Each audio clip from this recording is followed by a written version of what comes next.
जगत में प्रत्येक व्यक्ति को किसी ना किसी प्रकार की निर्बलता अवश्य होती है। जैसे कोई बहुत तेजी से दौड़ नहीं पाता तो कोई अधिक भार नहीं उठा पाता, कोई असाध्य रोग से पीड़ित रहता है तो कोई पढ़े हुए पाठों को स्मरण में नहीं रख पाता। ऐसे अनेकों उदाहरण और भी हैं। क्या आप किसी ऐसे व्यक्ति को जानते हैं जिसे सब कुछ प्राप्त हो और हम जीवन की उस एक निर्बलता को जीवन का केंद्र मानकर जीते हैं? इस कारणवश हृदय में दुख और असंतोष रहता है सदा। निर्बलता मनुष्य को जन्म से अथवा संजोग से प्राप्त होती है, किंतु उस निर्बलता को मनुष्य का मन अपनी मर्यादा बना लेता है। किंतु कुछ व्यक्ति ऐसे भी होते हैं जो अपने पुरुषार्थ और श्रम से उस निर्बलता को पराजित कर देते हैं। क्या भेद है उनमें और अन्य लोगों में? क्या आपने कभी विचार किया है? सरल सा उत्तर है इसका। जो व्यक्ति निर्बलता से पराजित नहीं होता, जो पुरुषार्थ करने का साहस रखता है हृदय में, वो निर्बलता को पार कर जाता है। अर्थात निर्बलता अवश्य ईश्वर देता है, किंतु मर्यादा मनुष्य का मन ही निर्मित करता है। स्वयं विचार कीजिए।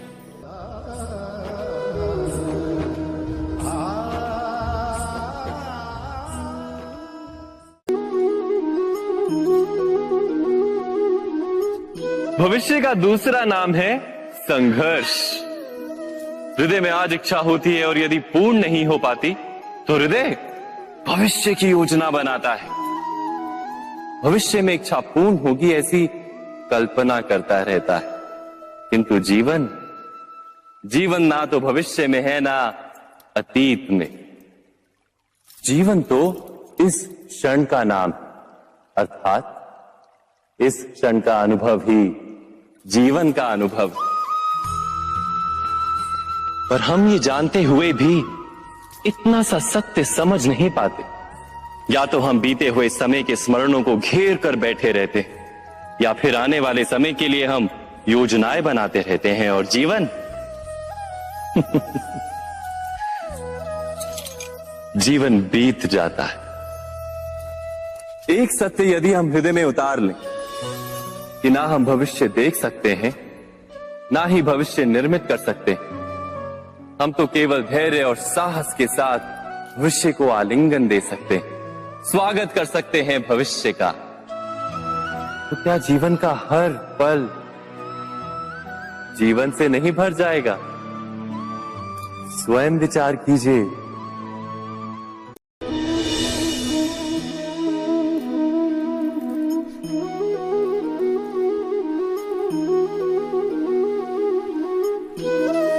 ज्ञान प्राप्ति सदा ही समर्पण से होती है, यह हम सब जानते हैं।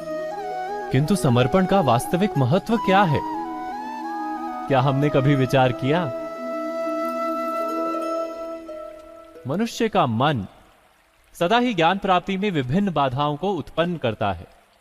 कभी किसी अन्य विद्यार्थी से ईर्ष्या हो जाती है, कभी पढ़ाए हुए पाठों पर संदेह जन्मता है और कभी गुरु द्वारा दिया गया दंड मन को अहंकार से भर देता है। नहीं, क्या ऐसा नहीं होता? न जाने कैसे कैसे विचार मन को भटकाते हैं और मन की इसी अयोग्य स्थिति के कारण हम ज्ञान प्राप्त नहीं कर पाते। मन की योग्य स्थिति केवल समर्पण से निर्मित होती है। समर्पण मनुष्य के अहंकार का नाश करता है, ईर्ष्या, महत्वाकांक्षा आदि भावनाओं को दूर कर हृदय को शांत करता है और मन को एकाग्र करता है।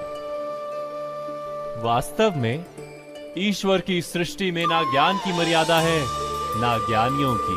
गुरु दत्तात्रेय ने तो गाय और श्वान से भी ज्ञान प्राप्त कर लिया था। अर्थात विषय ब्रह्म ज्ञान का हो या जीवन के ज्ञान का या गुरुकुल में प्राप्त होने वाले ज्ञान का, उसकी प्राप्ति के लिए गुरु से अधिक महत्व है उस गुरु के प्रति हमारा समर्पण। क्या ये सत्य नहीं?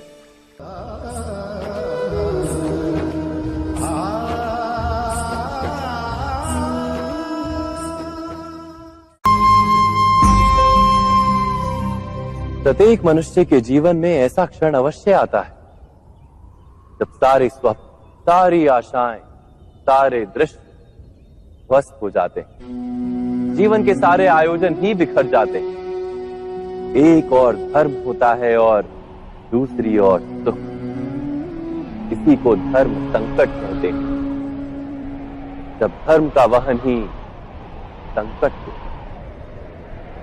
और धर्म का त्याग ही सुख हो।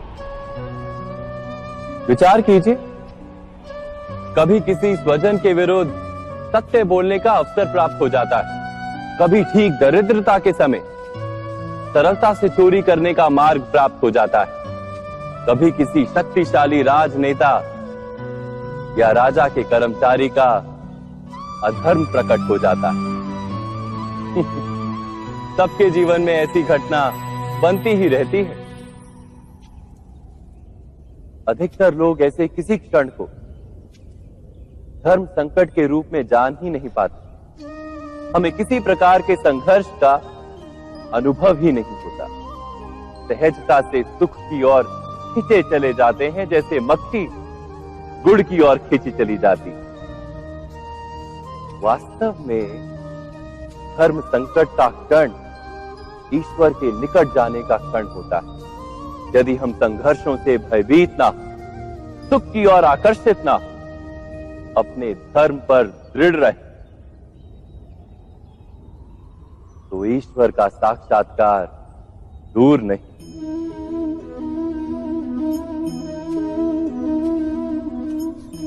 पवन से युद्ध करने वाला पत्ता यदि पेड़ से गिरता है तो भी आकाश की ओर उठता है।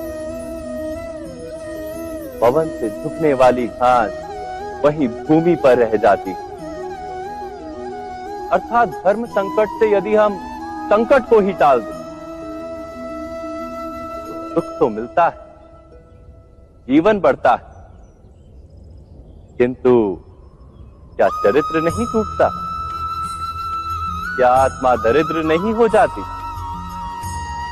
क्या ईश्वर से अंतर नहीं हो जाता? स्वयं विचार कीजिए। दो व्यक्ति जब निकट आते हैं तो एक दूसरे के लिए सीमाएं और मर्यादाएं निर्मित करने का प्रयत्न अवश्य करते हैं। हम यदि सारे संबंधों पर विचार करें तो देखेंगे कि इन सारे संबंधों का आधार यही सीमाएं हैं जो हम दूसरों के लिए निर्मित करते हैं। और यदि अनजाने में भी कोई अन्य व्यक्ति इन सीमाओं को तोड़ता है तो उसी क्षण हमारा हृदय क्रोध से भर जाता है। इन सीमाओं का वास्तविक रूप क्या है? क्या हमने कभी विचार किया? सीमाओं के द्वारा हम दूसरे व्यक्ति को निर्णय करने की अनुमति नहीं देते। अपना निर्णय उस व्यक्ति पर थोपते हैं, अर्थात किसी की स्वतंत्रता का अस्वीकार करते हैं हम। और जब स्वतंत्रता का अस्वीकार किया जाता है तो उसका हृदय दुख से भर जाता है। और जब वो सीमाओं को तोड़ता है तो हमारा हृदय क्रोध से भर जाता है। क्या ऐसा नहीं होता?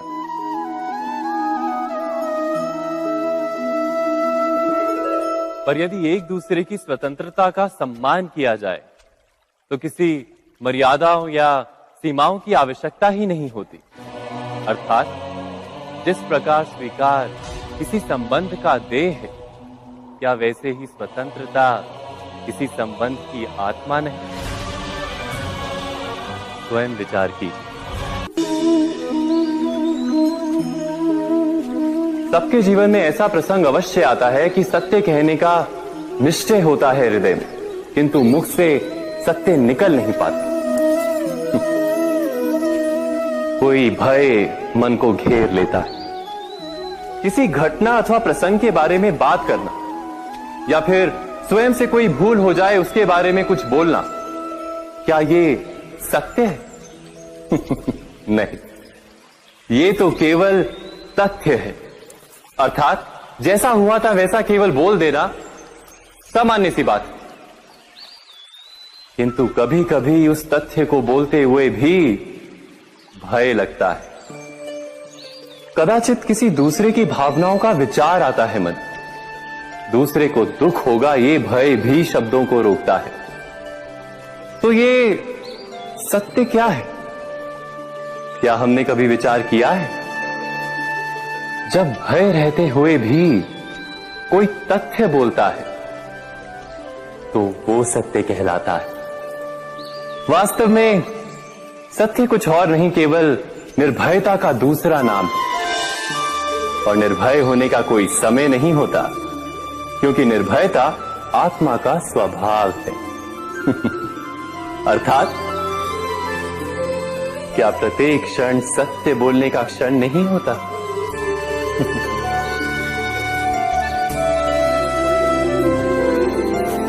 स्वयं विचार कीजिए।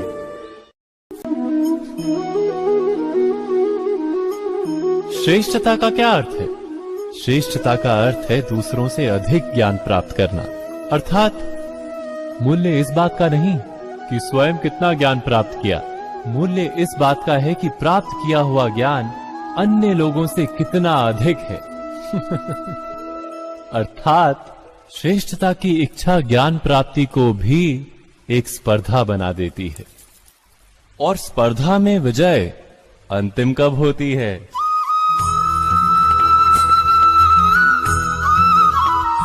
कुछ समय के लिए तो श्रेष्ठ बना जा सकता है, किंतु सदा के लिए कोई श्रेष्ठ नहीं रह पाता। फिर वही असंतोष, पीड़ा और संघर्ष जन्म लेता है। किंतु श्रेष्ठ बनने के बदले यदि उत्तम बनने का प्रयत्न करें तो क्या होगा?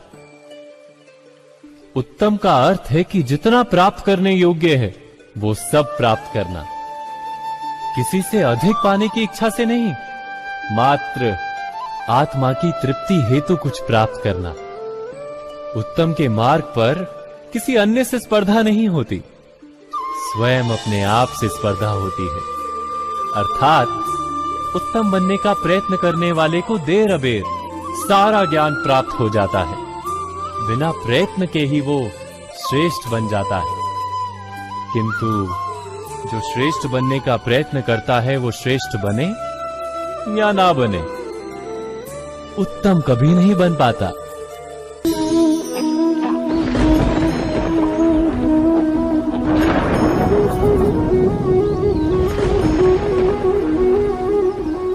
सपनों और पूर्वाभासों के आधार पर हम भविष्य के सुख दुख की कल्पना करते हैं।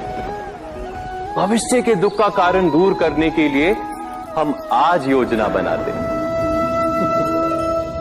किंतु कल के संकट को आज निर्मूल करने से हमें लाभ मिलता है या हानि पहुंचती है? ये प्रश्न हम कभी नहीं करते। सत्य तो ये है कि संकट और उसका निवारण साथ जन से, व्यक्ति के लिए भी और सृष्टि के लिए भी। नहीं, आप अपने भूतकाल का स्मरण कीजिए, इतिहास को देखिए। आप तुरंत ही ये जान पाएंगे कि जब जब संकट आता है तब तब उसका निवारण करने वाली शक्ति भी जन्म लेती है। यही तो जगत का चलन है।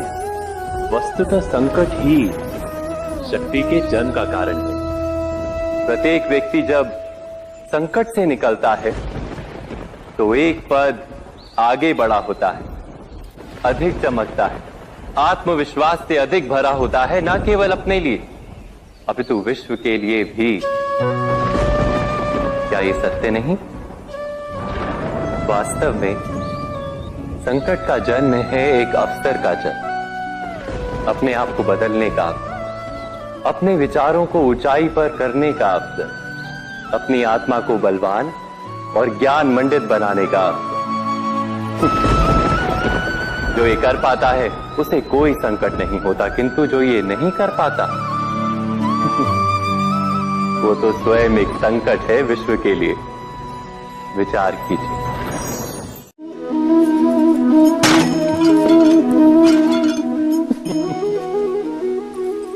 कभी कभी कोई घटना मनुष्य के जीवन की सारी योजनाओं को तोड़ देती और मनुष्य उस आघात को अपने जीवन का केंद्र मान लेता। पर क्या भविष्य मनुष्य की योजनाओं के आधार पर निर्मित होते हैं? नहीं। जिस प्रकार किसी ऊंचे पर्वत पर सर्वप्रथम चढ़ने वाला उस पर्वत की तलाई में बैठकर जो योजना बनाता है, क्या वही योजना उसे उस पर्वत की चोटी तक पहुंचाती है?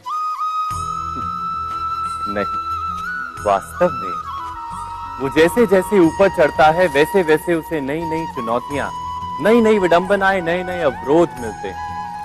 प्रत्येक पद पर वो अपने अगले पद का निर्णय करता है। प्रत्येक पद पर उसे अपनी योजनाओं को बदलना पड़ता है। कहीं पुरानी योजना उसे खाई में ना ढकेल दे।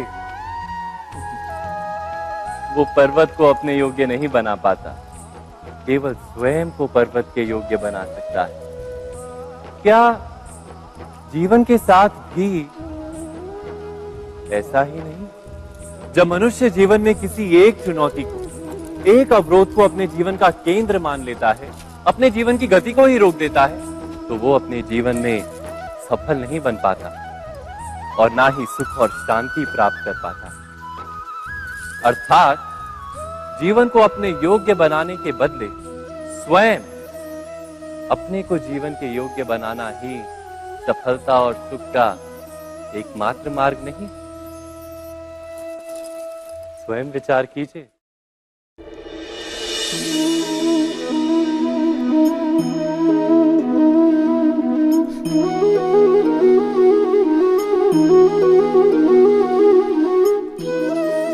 जीवन का हर क्षण निर्णय का क्षण होता है। प्रत्येक पद पर दूसरे पद के विषय में कोई निर्णय करना ही पड़ता है और निर्णय अपना प्रभाव छोड़ जाता है। आज किए गए निर्णय भविष्य में सुख अथवा दुख निर्मित करते हैं, ना केवल अपने लिए, अपने परिवार के लिए भी, आने वाली पीढ़ियों के लिए भी। जब कोई दुविधा सामने आती है तो मन व्याकुल हो जाता है, अनिश्चय से भर जाता है।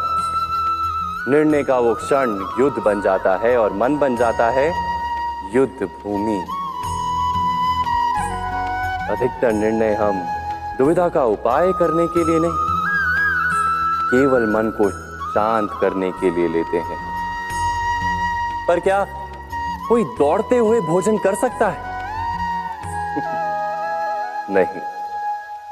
तो क्या युद्ध से जूझता हुआ मन कोई योग्य निर्णय ले पाएगा? वास्तव में शांत मन से जब कोई निर्णय करता है तो अपने लिए सुखद भविष्य बनाता है, किंतु अपने मन को शांत करने के लिए जब कोई निर्णय करता है तो वो व्यक्ति भविष्य में अपने लिए कांटों भरा वृक्ष लगाता है। स्वयं विचार कीजिएगा।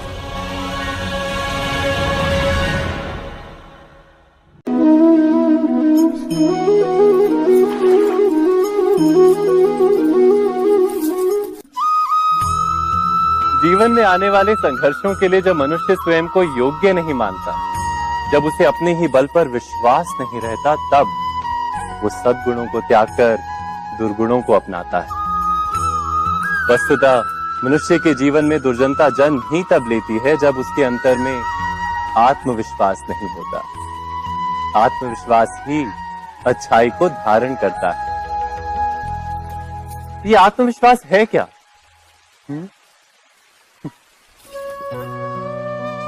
जब मनुष्य ये मानता है कि जीवन का संघर्ष उसे दुर्बल बनाता है, तो उसे अपने ऊपर विश्वास नहीं रहता।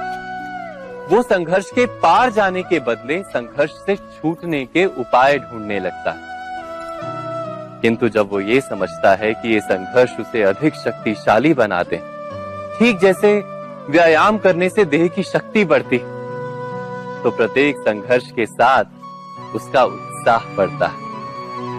अर्थात आत्मविश्वास और कुछ भी नहीं, मन की स्थिति, जीवन को देखने का दृष्टिकोण मात्र है। और जीवन का दृष्टिकोण तो मनुष्य के अपने वश में होता है। स्वयं विचार कीजिए।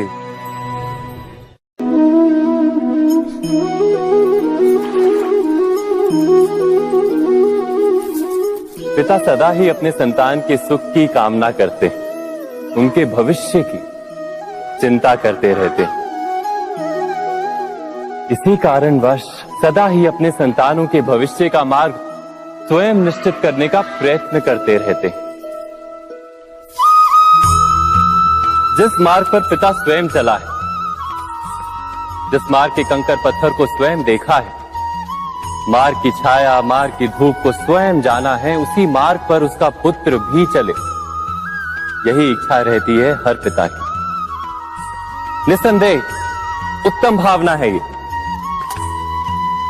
किंतु 3 प्रश्नों के ऊपर विचार करना हम भूल ही जाते हैं। कौन से प्रश्न? प्रथम प्रश्न, क्या समय के साथ प्रत्येक मार्ग बदल नहीं जाते? क्या समय सदा ही नई चुनौतियों को लेकर नहीं आता? तो फिर बीते हुए समय के अनुभव नई पीढ़ी को किस प्रकार लाभ दे सकते हैं? दूसरा प्रश्न, क्या प्रत्येक संतान अपने माता पिता की छवि होता है? हाँ, संतानों को संस्कार तो अवश्य माता पिता देते हैं, किंतु भीतर की क्षमता तो ईश्वर देते हैं। तो जिस मार्ग पर पिता को सफलता मिली है, विश्वास है कि उसी मार्ग पर उसकी संतानों को भी सफलता और सुख प्राप्त होगा। तीसरा प्रश्न, क्या जीवन के संघर्ष और चुनौतियां लाभकारी नहीं होती?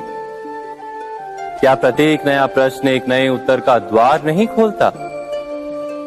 तो फिर संतानों को नए नए प्रश्नों, संघर्षों और चुनौतियों से दूर रखना, ये उनके लिए लाभ करना कहलाएगा या हानि पहुंचाना? अर्थात जिस प्रकार संतान के भविष्य का निर्माण करने के बदले उसके चरित्र का निर्माण करना श्रेष्ठ है, वैसे संतानों के जीवन का मार्ग निश्चित करने के बदले उन्हें नए संघर्षों के साथ जूझने के लिए मनोबल व ज्ञान देना अधिक लाभदायक नहीं होगा? स्वयं विचार कीजिए।